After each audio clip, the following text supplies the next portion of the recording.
BJP জিন্দাবাদ জিন্দাবাদ জিন্দাবাদ ভাৰত জিন্দাবাদ জিন্দাবাদ জিন্দাবাদ মমতা জিন্দাবাদ জিন্দাবাদ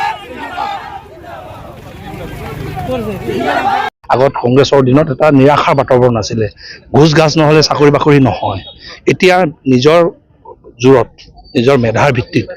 1,65,000 যুৱক যুৱতীয়ে চাকৰি পাইছে আৰু 2 লাখ পাব বুলি এতিয়া তেখেতসকলে উৎসাহী কিবা এটা কৰি খাবলৈ আপোনাৰ মুখ্যমন্ত্ৰী আপোনাৰ পইচা দিছে 2 লাখকে 3 লাখকে 5 লাখকে দিছে তো এতিয়া যুৱ সমাজটো আপোনাৰ নতুন আশাৰে অসমক নেতৃত্ব ভাৰতবৰ্ষক নেতৃত্ব দিয়াৰ কাৰণে ওলাই আহিছে কিবা কৰ্মসংস্থাপন নিজেই কিবা এটা কৰি খোৱাৰ কনফিডেন্স পাইছে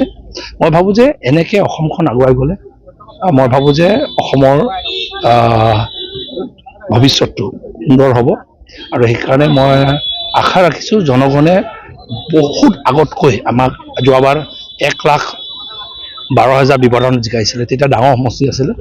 এইবাৰ সমষ্টিটো 1 লাখ ভোট আমাৰ কমি গ'ল 1,10,000 মান ভোট কমি গ'ল তাৰ পাছতো মই ভাবো যে অসমৰ ভিতৰতে হাইয়েষ্ট মাৰ্জিনত আকৌ পুনৰ জয়যুক্ত কৰিব ৰাইজে আশীৰ্বাদ দিব ৰাইজৰ পৰা কেনেকা মৰম আদৰণি পাইছে এইবাৰতো বহুত বেছি পাইছো এইবাৰ মই য'তেই যাওঁ ৰাইজৰ মৰম যিটো সমৰ্থন আগতো আজি বহুতবাৰ ৰাজনীতি কৰিছো কিন্তু এইবাৰৰ মৰমটো বেলেগ একদম অন্তৰৰ পৰা মৰম কৰি এইবাৰ আশীৰ্বাদ দি ৰাইজে ওলাই আহিছে কিমানমান ভোট পাই কিনে এতিয়াতো ক'ব নোৱাৰো তথাপিও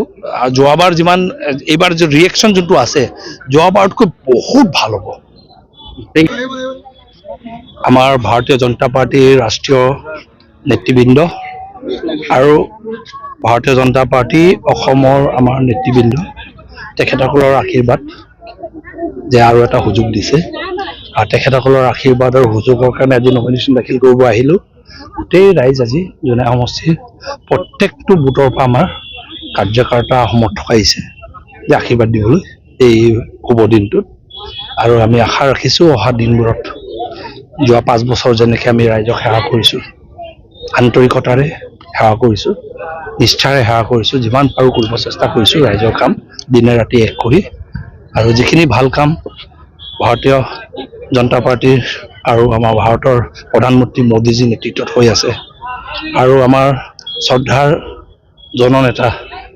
আমাৰ মুখ্যমন্ত্ৰী ডক্টৰ হিমন্ত বিশ্ব শৰ্মা ডাঙৰীয়াৰ নেতৃত্বত যিখিনি কাম কাজ ভাল কাম কাজ হৈ আছে